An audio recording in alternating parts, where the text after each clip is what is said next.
Hi, folks. Welcome back to the Leeds View podcast Tuesday night for the first one of the week. Before we get into the previews of the weekend's actions ahead, we're going to have the reviews of last weekend's.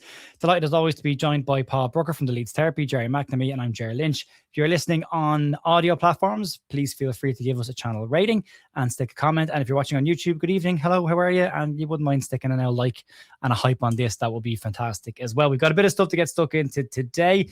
We're now heading into what would normally be the busy Christmas period, but thanks to Sky, TNT Sports and the Premier League, it's just a normal month of football with no international break. But there is a bit of stuff to talk about. AFCON's coming up. Some of the teams we will play against will be impacted by that. And we have got the little task of talking about Leeds United being unbeaten in 3 matches, which I think that's the first time this season. So, yeah, good recovery. Lazarus continues to walk freely amongst the people. We'll check in with the boys. Paul, how are you doing, mate? Good. I've got over my cold. I say I've got over my cold. It's still lingering. So I'm still a little bit blocked up. And I wake up in the morning and it's like somebody's just come and buried a load of snot up my nose that I need to get rid of. There were prayers for you last week for man flu. There were lots of prayers in the chat. It was horrific. It was bad. I actually did twice. I went to bed early last week, which isn't like me at all. I'm a bit of a night owl, but yeah. Other than that, I'm not going to whinge. I'm fine. I'm happy. My football team's doing all right. Watching Man U draw 4-4 in an epic game last night was absolutely hilarious. Especially watching the Man U content creators absolutely have a meltdown of some epic proportions. And what is it, that Saidi TV guy nearly getting into a fight with Man U outside the ground, which was which was very, very funny. But I'm great. I'm doing well, mate. Hopefully you are doing just as well yourself. Yeah, it's always interesting to see when fans start fighting amongst themselves. You know things are going really well, don't you? And biscuit knees, Tyler Adams as well, went off injured in the first half, I believe, again. So that investment's working out really well for them so far. Gerry, how are you? How was your weekend? Not bad. Well, and congratulations, by the way, yes, Gerry McNamee, on your engagement. So congratulations. I know. All I said was, should that beef be more marinated? And it went from there. I didn't. It got away from me. No. We were down in London for Joanne's 60th, and I just thought, well, why not? And She had another celebration on Sunday, which meant I couldn't watch the game live. So I started watching the game at 9:00 on Sunday night. Phone had been switched off. Everything switched off. We're at somebody else's house. You avoided the score. Like football. They turned the telly on at one stage, and it was scary. But I watched it as live, which was great. Although I must admit, the 4 minutes of injury time, I fast forwarded because I couldn't take it anymore. Which is good. Which is good. Yeah. So yeah, I'm okay. I've avoided this terrible flu anyway. Just doing the runs, and then I've been out walking the dog. Hence why it was a bit late tonight. But yeah, I was out walking the dog in the dusk. Collected loads of sticks, and I'm a country boy now. Yeah. So yeah, that's life. Celtic are rubbish, but that's a whole other podcast to talk about. Who wants to talk about that? And I'm taking out another mortgage so I can go and watch Ireland play at the World Cup if it ever comes around. Jesus Christ. I don't know if I want to go. Really. £1,000 the cheapest ticket. Yeah, I reckon you need 10, 15K if you're going to go and follow a country. Yeah, easy. And it's absolutely disgraceful. And when I see Infantino and all that, it just makes me sick. I'm delighted with Leeds. I saw a picture of Calvert-Lewin jumping for the header above Ajer. And Ajer's about he's about 6'4", 6'5", and he's at least a foot above him, and he's jumping as well. Incredible picture, and fair play. And it comes across really Sky are doing this new thing with the interview afterwards. The player in his kit in the studio, he comes across as a really intelligent guy. I think Calvert-Lewin, grounded and everything else. So it's not a bad run we're on at the moment, and I'm feeling okay. We're in a good position. If we'd have taken this 3 points, 3 points we're above West Ham. 3 points. Just for those watching, I'll stick it up on the screen. We can have a look at that.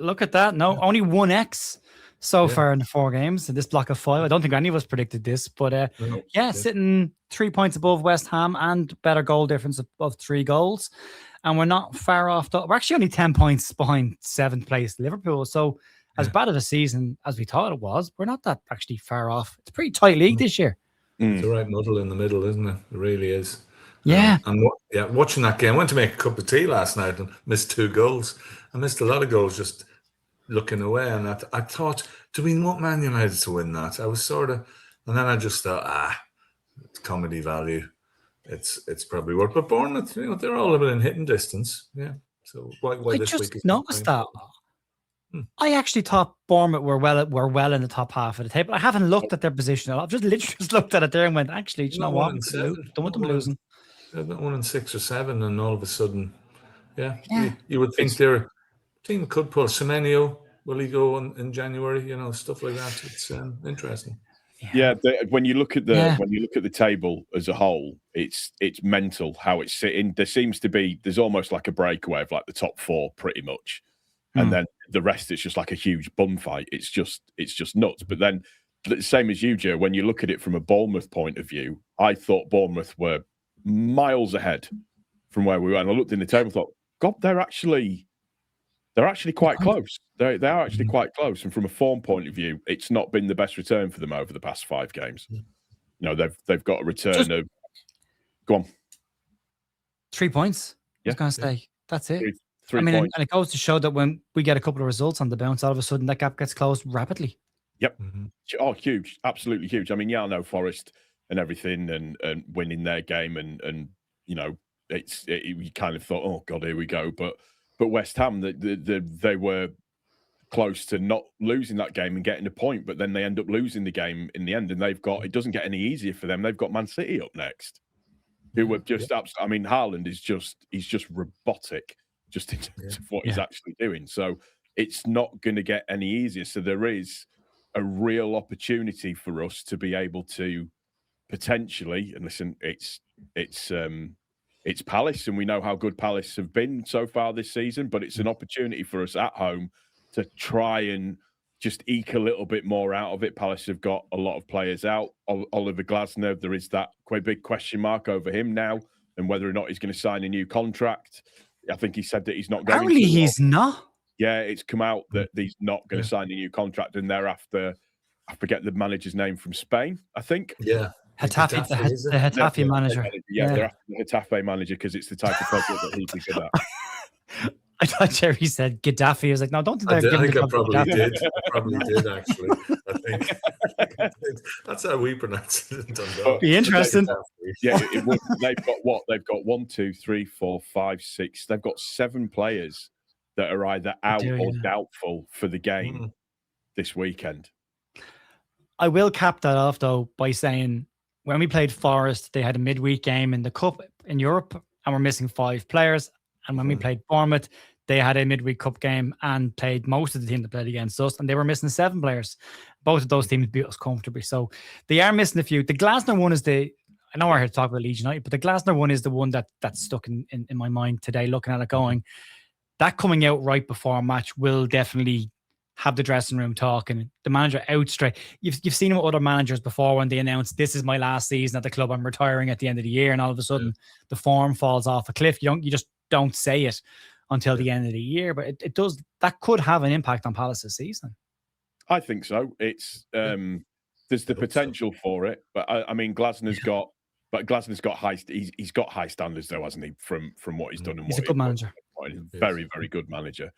But we live in hope. We live in hope. Yeah. They didn't back him in the summer. I think he wanted more in on the back of winning the FA Cup and qualifying for Europe and everything else. So if it's a big one in the sense that Man City, you would expect to beat West Ham. We could have a 6-point gap, which is massive, and down there and closing in other teams. Let's not get carried away, but you wouldn't. A few weeks ago, you said not a chance, but I just think the way we're playing at the moment, we look like proper team. I think as you said the other day, Gerry, in one of your posts, that there's a few things to clear up. Some bit sloppy passing and everything else. I don't care. Yeah, as you said this as well. I don't care if Perry can't kick the ball like Del Piero. I thought that was really good. I'm using that. Yeah, just boot the bugger. When we start judging goalkeepers at Alessandro Del Piero's standards, then I'll worry about his distribution. Outside of that, his job is to stop the round thing from going in the netty thing. Catch it. And that's all his job is. Yeah. and he did some good saves again. He did some good saves again at the weekend. You cannot deny that, and he's commanding his area quite well. He's not as flippy flappy when it comes to flippy flappy. He seems to be a little bit more in control of himself, calm, which is really, really good to see. I think he is now, with the change of system, and just to caveat what you said, Joe, with the Forest thing and us losing at Forest and losing at Bournemouth, we weren't playing the 3-5-2 system. I would hedge your bet and say that if we were, we might have seen a different outcome. So just wanted to stick that one in there. Yeah, no, it is a good point. I want to talk about the defense a little bit tonight as well. I know we're still conceding goals, but for me, the goals are not the defense's issue. They're actually the midfield issue, which has been there all year. Brentford's goal the weekend again comes on. Yes, they get in around the back. Yes, they pull the ball back, but for reasons only Anton Stack will know, he decides to stop running with Jordan Henderson from the 18-yard line. And I don't know what it looks as if he thinks Bial's won the ball and he just stops dead. And Henderson keeps going and gets the ball and scores. And that needs to be nipped in the bud. Ampadu's in there around with him as well. Ampadu's been guilty of it a couple of times this year. Longstaff was guilty of it once or twice this year as well. They've got to track those runners all the way until the move is over. So that's the bits that I'm talking about need to be tidied up a little bit because they're preventable. They take away from what is good work. I mean, we've seen it, Gerry, again with the three at the back. Yeah. Not the same aggression or high press that we saw against Chelsea. And that, I think, is a very important factor in the attacking side of this three at the back. But what it is definitely doing is giving us a platform to build on in games. We're not conceding early.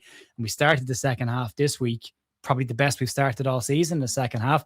And when we did see them push on the front foot with the three, all of a sudden there was a change of plan in the second half.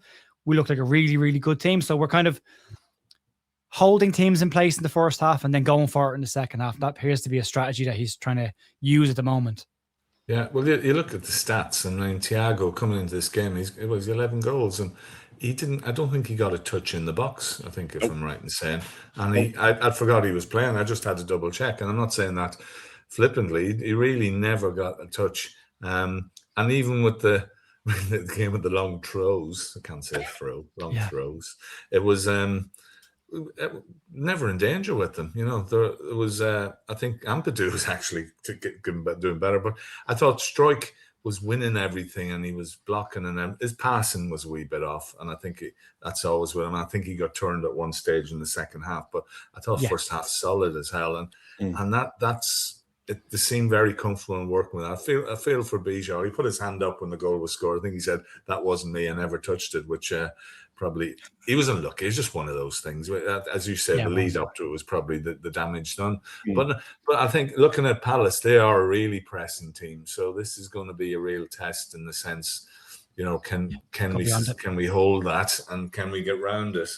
And that's where our midfield needs to come in. I mean, it was a game that Tanaka was bypassed. It just wasn't his game, really. I thought Ampadu's really improved from where he was a few weeks ago. And I mean, the way he won that ball for the goal and the shot he had, I thought it was in. I thought it had gone under Kelleher and in. So do I. But again, Brendan coming on, he disrupted a bit. He had a shot, and and that's perfect for him. Willie, another assist and another goal. So the right things, people in right places, right subs, everything else. Because at 70 minutes, even the commentator said, I don't think there was anybody. There was big need for changes at that stage, just for legs and everything else. And Goodmanson and Bogle, I thought, excellent as wing backs. Goodmanson there was a real battle with the guy he was up against. But it was just a 55-year-old Scouser we let him to score the goal, and that was very disappointing. His first goal in 12 years or something. That was very disappointing. But we were taking the draw. We're happy on the basis we should have probably won it, and we'd more of the game. And Brentford, look at their record going into that game. They'd lost to was it Man City and a draw against was it Man United, and that was it. Yep. And Keith Andrews done a great job there, but they were very ordinary, really, looking at us. And a lot of teams like that, a lot of teams in the league like that we shouldn't fear, really, and we're as good as. And I think people are sitting up thinking, no, this Leeds team aren't bad. They're hard to beat. No. And I think Calvert-Lewin is all of a sudden they're talking about him as England striker. No, stay away. I know, right?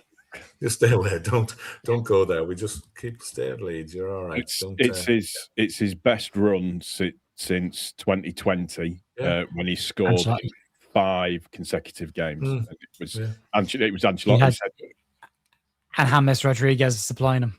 Yep. Yes, of course, yeah. So now he's got Nonto that seems to be supplying him all the time, which is fantastic to see, which is really good to see. It's as an old school. One of the things that's good to note about, and again, we've talked about it in terms of changing the system, but particularly with the game against Brentford, is what that allows us to do a little bit, kind of, is drag teams down to our level a little bit. We know technically we're not going to be able to match certain teams, but what that system allows us to do is just pull teams down to our level a little bit and make it very, very difficult for us to be able to make it very difficult for them to be able to do anything. If anything, I thought we sat off too much in the first half. Second half, once we pressed a bit higher and we went at them a little bit more, it was much better. But it was almost like he chose Tanaka, so we were all like, we're gonna go forward a little bit more. And we didn't. We kind of sat off. It was almost like Tanaka was trying to be Gruev, and that's not. No, shouldn't go that way. That's not playing to Tanaka's strengths, IMO. But yeah, it just, you can't. They haven't given anything away at the G-Tech B whatever silent library, whatever you want to call it, stadium. It was a library, wasn't it? Horrifically bad. Horrifically bad. Lovely ground. Good for parking. That's all I remember about it. But pretty much, yeah. That's about it. Only conceded 8 goals going into that game at home all season. Yeah. So that was a tough place to go. Well, but Okafor, he's sort of like when I've got a bad signal on my phone, because sometimes you can hear it perfectly and other times you can't get anything at all. And he's a bit like that. You know, is he still playing? And then he'll go on a run and you think he's getting right. If we do more of that, because he really scared them, and a couple of times he got the ball across the box, and there's definitely a player in there. And he's getting fit. I don't think he was fully fit, but he disappeared second half, and then he was back on it again. So I still think, but he needs to be more involved consistently throughout the game. But there's a bit of an adjustment. There's a bit of an adjustment for him, though, isn't him, playing as the other striker? So that's he can do it, but his natural is that attacking winger. To drift, that left hand side. So he is. I mean, you don't.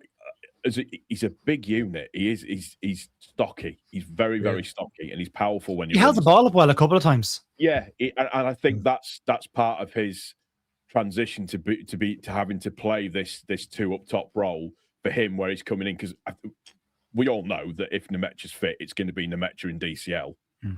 We know that that's going to be the case. But it just interesting. You touched on it with the substitutes as well, and people complained because Farke waited until the 73rd minute to make the substitutes when he originally. I'm going to defend him on that. Yeah, because they were ready to come on before the goal was scored. They were, because he was actually at that point he was going to change it to 4-2-3-1.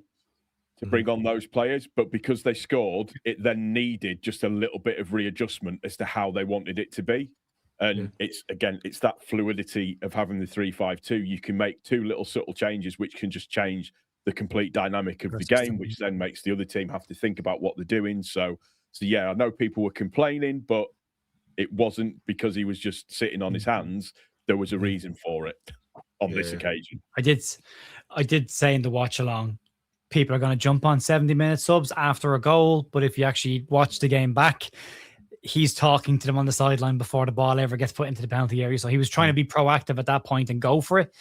And Leeds were the better side the second half. But even in the first half, I agree with you, Paul. I thought we sat off a little bit in the first half, and I kind of had to recalibrate my thinking on it a little bit, because when I start looking back at the first half and doing a bit of a summary on it, we had 3 decent chances to 1 from Brentford. So even though we were sitting off them, we actually created the clearer cut chances. And the point about dragging them down to their level, I don't want to say it like that. I get the point. But for me, it's more a case of that we stifled them, and I think our game plan the first half disrupted how they wanted to play. And maybe that is dragging them down to our level. Maybe that's exactly by definition. But the way I kind of felt was Brentford this season are better out of possession than in possession. They like the opposition to have more of the ball, then they pick it up and break. And Leeds just went, well, have the ball. Have it. We know you don't want to have this much of the ball, so there you go. You have it, and let's see what you can do with it. And then they were like, well, are you not going to come out and play? We can't go around the back of you if you're not going to come out and play. And that killed it for them. And then the second half, Leeds come out all guns blaze. And then they're like, well, hang on a second here. What's going on? And we caught them off guard. And that's great. Like, that's what I want to see from the manager, a bit of unpredictability. I don't love it. Like, I don't. I hate seeing us step back because I don't think we're at our best. Yeah. And I was bored in the first half. That was a tough watch along. I was going to fast forward. Yeah. I felt like. But the second half, I was like, well, hang on a second here. This is all right. Yeah, okay, more. And then they score. Well, but, and that maybe goes to show the point that Yeah. The referee tried to liven it up, didn't he? Oh, that was a shocker. Jesus. I mean, why did it take 5 minutes to show that wasn't a penalty? And the end, it was because half of his head was offside. Absolutely scandalous. And the 2 penalties we should have had, basically pulled the back. Calvert-Lewin one. And Pascal got pulled as well. And Did you hear the reasoning for that came out today? I haven't got a chance to go and actually watch the clip back again, but apparently in the build-up, a Leeds player was offside. So they didn't give it. I was like, but wasn't there a Brentford player in an offside position for the build-up to their goal, but you still gave a penalty for that one? Yeah. Yeah, there's no mention of that. I mean, there's no VAR check. Very quickly, just passed over, and forgotten about. I mean, Calvert-Lewin's. I thought, is he offside there? But it was the T-shirt bit, wasn't it, that played him onside apparently, which I don't know. What he did very cleverly. If you actually watched his run before Gnonto puts the ball in, he stood in an offside position, and as soon as he sees Gnonto about to cross, he brings himself back onside again by like half a yard, just to give him the time to be able to get the ball. Very his run, Paul. He arcs his run. Very clever centre forward play. Yeah. As an old school number 9, that's a great goal for me to watch. I just the way he not just arcs the run, but then positions himself between both centre backs as well, and he's got the perfect angle. And it's a wonderful ball by Gnonto as well. So, and a very mature Willie Gnonto after the game as well. Got all the stuff that he's gone through in the last couple of years. When he was asked about the subs role, I thought he was handled it very maturely and basically saying, look, it's not great, but we're doing well and we've got really good competition. I just got to keep doing what I'm doing. I was like, that's a very mature way to respond. Unlike Mo Salah and Fernandez. All he needs to do is just keep showing what he's doing, prove his importance to the squad, which he has done over the last 2 games, particularly against Liverpool, winning the penalty, being involved in the build-up to the second goal at the same time as well with the 1-2 with Brendan Aronson, and then that absolutely, and I wax lyrical about it on my review of the game, just an absolutely stunning cross. It was just beautiful. As soon as he hit it, you just knew we're going to get a chance from this. It was just brilliant to watch, and it's nice to see him kind of. Well, he is. He's a senior player at the club now, isn't he? Despite his age, he is now. Yeah, 22. Exactly. Yeah. And just the more he does that, the more he will be involved in games and stuff, and the more that he gives the manager a headache and gives him an option to not have to bring him in, but as a real viable option to bring into the squad. So maybe instead of bringing on a Brendan Aronson to change it to a 4-2-3-1, he brings on a Gnonto to go into that position instead, and just to try and switch things up a little bit. So it's nice to see these players feeling a little bit more freedom in what they're doing. And I don't think it's any surprise that since Manchester City, the second half, they all seem to be just chests are up a little bit more when they're playing. And they all seem to be a bit more positive, which is really, really good to see. Right, we got the Palace then, I suppose. Put that one behind us. We had 3 games unbeaten, which is great. It's been really nice to see it. It was a funny one because, again, I think you could have argued after the Brentford game, well, we could have gone for it in the first half, and maybe, but if we'd gone for it, maybe we leave the space for them to score and play into their hands. Maybe we were right to do it. So give the manager the credit this week, where it's deserved. He's picked up 5 points in 3 games, so hugely effective right now. We got Crystal Palace in the next one. Then it's Sunderland. AFCON kicks in the next couple of days. The players are now gone. Well, they were supposed to go yesterday, off on duty. And that runs until the middle of January, depending on if a team progresses all the way through. Palace only got 1 player away, which is Ismail Sarr. But they are missing, as Paul, as you said, they are missing a host of players. Palace will be without Daichi Kamada, who's been an important player for them. Daniel Munez is out, and apparently they're managing the minutes of Jean-Philippe Mateta as well. So because they've got a lot of games and he's their only real striker, so they got to make sure that he's fit. And then you take Sarr out of the equation as well. Then you got Sunderland after that, and they are missing a ton. Noah Siddiqui, Mazuwaku, Ronaldo, Traore, Talbi are all gone. Habib Diarra is out injured at the moment, but if he was called up. So if he does get fit, he will go. So they're missing 6-7 players there. And then Luke O'Nien will be suspended for the Leeds game as well. So in the next two, then we got Manchester United. We'll talk about that. They're missing a couple of players. Brian Mbeumo, Amad Diallo and Mazraoui are missing, but they could be back by then. So it's not worth talking about. But the next two specifically, Gerry, these are a good chance for Leeds to pick up some points at home against Palace. Again, it won't be straightforward or easy. Glasnow's good manager, good side, well organised. They're doing well this season again, even with European competition and having to juggle that. They've got a lot of games in the next couple of days, but they're doing well, and it won't be a straightforward game. We don't have a particularly great record. The last time we were in the Premier League against Crystal Palace, nothing happened at half-time, and we absolutely capitulated. The season fell apart. So let's hope it doesn't happen again. And then you've got Sunderland, who has been the benchmark all season of Leeds Sunderland transfers, everything else. And as I speak to you, they're 10 points ahead of Leeds United. So you never know what's going to happen in the next couple of weeks again with a couple of results. But those two specifically, Gerry, in the next two could be important to add to the run we're on and to hopefully just try and pull away from the bottom three, because right now we're 6 points ahead of Burnley. So there's a little gap starting to open. If we can get away from West Ham or drag somebody else into it, that'll be important. Yeah, it's a good time to play teams, I think, is these two next matches are tagged, although that could come back to haunt us. But yeah, Palace on the back of a 3-0 against Man City, and they weren't poor as well against Man City, were just clinical. But yeah, at home, the way we've been against Liverpool and Chelsea, the way we fought back, you got to fancy us for at least a point, which wouldn't be the baddest result, really. Assuming West Ham get beaten, it's not losing. But I think with the team and the way they're playing at the moment, and as you say, chests are out and confidence is there, and Calvert-Lewin, confident striker is what everybody wants. And I think Sunderland as well. I mean, I watched the Sunderland Newcastle game. The atmosphere was incredible. Dreadful game, but they were up for it and much better. And they've been brilliant. Fair play to them. They've come from a sliding doors moment where they were 4 minutes away from not beating Coventry, and they nearly went 2-0 down, and there's no players, and all of a sudden they've gone on this run. But missing those players, I think this is the best time to play them, and we'll have a chance. So again, you take 4 points from these two games, I think we'll be having a great Christmas on the back of that. But they're tricky game. Well, every game's tricky. There's not one game you look, maybe Wolves, but there's not one game you look and you think. Tell Arsenal that. Yeah, that's true. Yeah, yes, exactly. Yeah, that would have been funny. But the Arsenal Christmas wobble.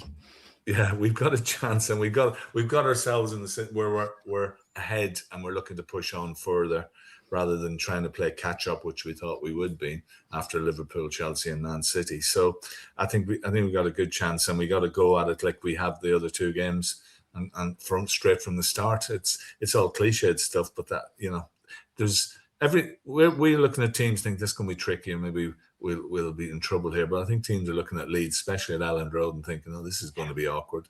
And historically, other than that game against the last one, the 5-1 debacle, Palace have always struggled at Elland Road. It's never not been a great place for them to come to. So it means nothing, but it might mean something. You never know. But it means everything. 8 o'clock on a Saturday night, though. Come on.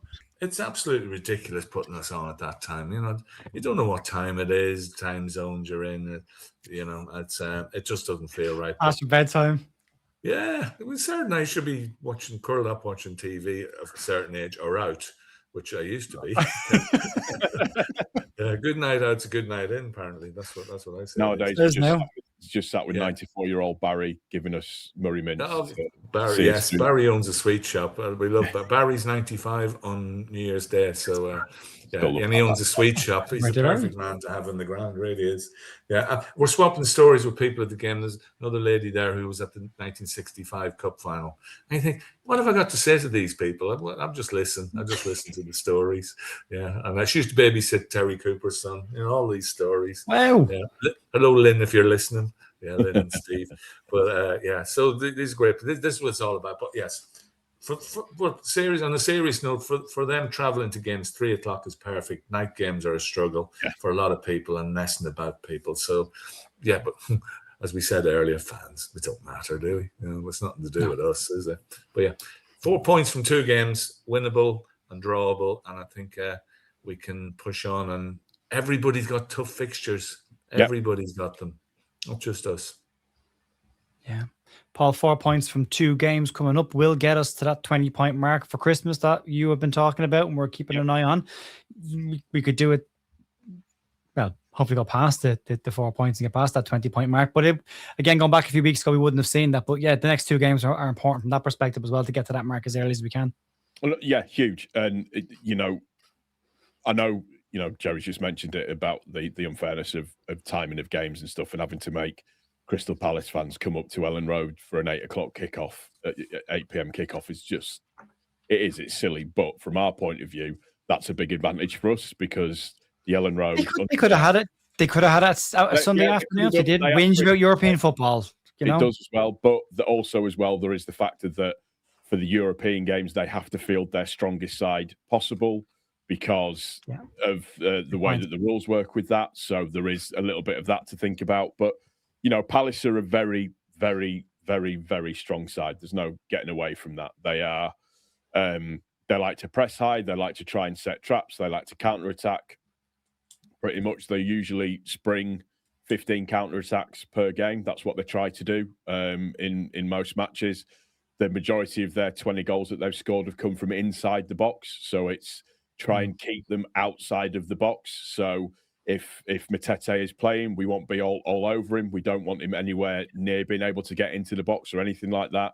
They are a very, very well organised, very, very well drilled side. But the big difference for this game is obviously the number of players that they've got out, but also as well the European game that's going to be hanging over the head. Sunderland is for me a different game.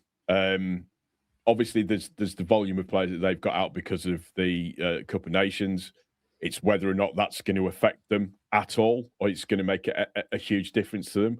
I would say that the fact that Xhaka is still playing so well, he's their absolute talisman at this moment in time. So I'm going to be looking forward to seeing that battle between Ampadu and Xhaka.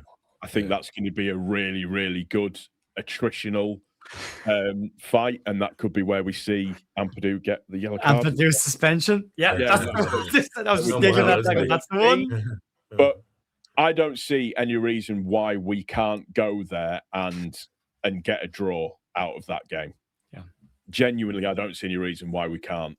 I know where Sunderland are, and I know Sunderland have done absolutely fantastically well, but you look at the Tyne-Wear derby, and but for Wattenmolder ridiculous own goal headache, it would have been on as even at that game because there was little much else that kind of went on in that match. Great atmosphere because of obviously it being the Tyne-Wear derby and stuff, and I don't know if it's this silly sense of confidence that I have because of how the last few games have gone and what the team as a whole has shown me, but I'm really looking forward to these games now because I'm really looking forward to seeing how the systems that we can put into play will actually work and how being able to mold and change and the adaptability and the unpredictability, how much of a factor that's going to be for us. We've got, we won't know until the back end of this week, but whether or not Nemecha is going to be fit to start. Hopefully, yeah. And if he is, then that's even better because we've talked about it. We don't want Perry to be Del Piero with his passing out and everything. That's not what we're looking for. We're just, I want him to make saves and to play the ball long. Perry struggles when it's just one person that he's got to aim for because you've got to be very, very accurate with that. When you've both got Nemecha and DCL up playing, then it makes it a little bit easier because they can spin off each other, they can move, they can create space, not only for each other but for other players as well. So it gives the attack a little bit more to go at. So I really hope Nemecha's going to be playing. But again, it's going to be what it's going to be, isn't it? But I'm more confident now than what I was 2 weeks ago in terms of the way that we're playing. We've just got to keep maintaining and keep getting the points on the board. That's what we've got to do. That's the mentality that we need to look at. And when you listen to all the players talking after the games, they all seem to be saying the same thing. They're all singing off of the same hymn sheet. And, like Gerry said with DCL and that weird interview after the game in the sliders. In the studio. Even he was sat there looking like, what am I doing here? Do you know what I mean? I want to go and have a shower, please. That's all right. But he comes across articulately very, very, very well. Nonto as well. But all of the players seem to be saying the right things, and you get the right kind of message from everybody. So everybody seems to be on message, and it doesn't necessarily have to be playing for the manager. It's, I'm playing for this. I'm playing for the badge. That's what everybody seems to be doing. So that's what gives me that little bit of confidence. Whereas in previous iterations of us being in the Premier League, particularly the last time when we went down, I didn't get that feeling from them whatsoever at all. No, being on the same page was not what you would describe the last group of players that went down at all. I do want to point out, I meant to say when we were talking about the back line, I got sidetracked, but we should talk about that as well, because you mentioned obviously the task that he's got with Mateta potentially coming up at the weekend, but it should be pointed out, since we've gone to the tree and Yacobiel's gone into that centre, they've all been very good. But he's marked Thiago and Haaland, who are the two top goal scorers in the division this year, and neither got a sniff at all. He's been very, very solid, winning his headers, sweeping up. Pascal's passing, Gerry, as you said, a little bit wayward. There was one instance where he gave the ball away that nearly gave them a chance to score. It was a good save by Perry. But it allows Pascal to play in general while having that safety net behind him, which brings out his strengths. And I thought, if you look at Pascal Stroke's statistics from the weekend, he's probably one of Leeds United's best defenders. Sometimes you look at it, you don't always think that, but he's defensive duels. He won more of his headers than anybody else, more accurate passes than anybody else. So he's ticking all the right boxes, to the point where Joe Rodon's kind of going under the radar now, where no one's really talking about Joe Rodon anymore, because he's over on the right hand side, just bombing on like a wing back at times, trying to get crosses into the box. But that three have been very, very solid together outside of 5 minutes of madness against Liverpool. Yeah, it's having that comfort of the extra body there, if you like, and they covering each other. You can see it since they've changed it, that they're not getting in behind us so much, which was a problem with the goal. I know they did against Brentford, but it was happening on a more regular basis, and that seems to have stopped. And I think the wing backs as well, both of them, their defensive duties and going forward have been a real plus. So it works, and I think, as you were saying, that the players feel there's a system now that works, and if it's tweaked and we go 4-4-2 or whatever, 4-3-3 or whatever way he wants to change it, I think that they're able to adapt, and every sub seems to make a difference. But yeah, so Joe Rodon's just been excellent, and he seems to be the fall guy a bit. He's the one that comes off for, and he was unlucky with the goal, but I do rate him. He's not Beckenbauer, but who wants to be Beckenbauer anyway? He's solid, and he wins some good headers. And then Pascal, I thought, was excellent until the few wayward passes. And Perry, if he keeps stopping shots and his hair keeps growing, then we're all fine. He's been to the same hairdresser as Joe Hart, I think. I saw Joe Hart the other day on Match of the Day. He's got a lot more hair. There's something going on in the goalkeeping world we need to maybe check out. But no, defensively, we're okay. I suppose if centre half wise, if one of the players gets injured or suspended, have we got enough backup in that sense? We got Barnell, who's there and getting a few more games probably logically, and we'll probably get to see these fringe players against Derby, non-league Derby in the FA Cup. Just coming up, and 10th. What a boring draw. But anyway. The start of the FA Cup run. I'm joking. Yeah. No, you don't need that. That's happened sometime. Yeah. It'll be interesting. Just to back up with regards to the Beal thing, in December so far, his average rating is 7 overall. So he is that's not bad. Doing very, very well. And based off of that being on the sofa score ratings, he is. Yeah, and they punish you for goals against us. If the team concede goals, sofa score punish you pretty heavily for that. So that's actually a decent score. Correct. Yeah. And he looks sinister, which is good. He does. I like him. He does, yeah. He could be in a Bond movie as a villain. We could be one of the minions, definitely. Yeah, he might kind of tend to have smash first, ask later. You know, he goes through the back of the lads, knocks them flying, then goes what, and then walks. Yeah, I know he's done a few of those where he go ahead and then they know he's there. Yeah, as a defender, I like that. On them. Yeah, my dad used to always say, leave a little bit on them. Yeah, actually, funny enough, my wife said to me after the game, she watched the back of me later on. She said, she was saying about Willie Nanto, actually. She said, funny, Premier League seems to suit Willie Nanto more than the Championship did. I was like, yeah, it does. Actually, funnily enough, he seems to be a different player in the Premier League versus the Championship. So, having an impact, Gerry, which wasn't happening, as you said. Like, if you go back to the first part of the season, subs weren't having any impact at all in the game. And now we're looking at subs having an impact in every single game. So, tactical flexibility, it's still there. It's great. Daniel, keep doing it. You're doing great, mate. All good. And we won't complain as long as we keep seeing that. We'll, fingers crossed, go into the weekend and hopefully get some more points. Again, as has been said, I wouldn't be against a point against Palace and then hopefully go away to Sunderland and get something there as well. So positive mindset at the moment. We'll keep it going for as long as we can. Next week we'll probably start talking about transfers a little bit more. There's a bit of noise of players floating around a little bit more, so we will get stuck into that a bit more next week and start looking what Leeds need to bring in. And just a real quick reminder, if you're in Ireland, the Paris 75 is coming to Dublin in January. Tickets are available. It's in the IFI Cinema in Dublin City Centre. I'll give more details on it during the week on the news as well. And if you don't know, Harvey, who's directed it, produced it, filmed it, done everything with it, has a YouTube channel called Paris 75. He's trying to get that page up to a level where it can be monetized in order to show the Paris 75 documentary on YouTube as well. He's a couple of 1,000 hours off of that. So if you go over, subscribe to the channel, also watch some of the trailers. He's also bringing out a short film on the previous cup final in 73 against AC Milan, where Leeds were robbed of the the European Cup. That was worse. And the referee was found guilty of taking a bribe in that one and travelled with the AC Milan side. So you can check that out as well. That'll be up in a couple of days. Go subscribe, go watch it, and help him to get to that level so we can get it out for everyone to see, and that'll be great to happen. And if you're in Dublin, keep an eye on the channel. I'll put links down below as well. Outside that, thanks to the lads, and we'll wrap it up there. And I'm back on Thursday, probably to kind of do a proper match preview for Palace game after Daniel Farke's press conference. We know where we are then. Good evening to you. Talk to you soon. See you later. Bye-bye.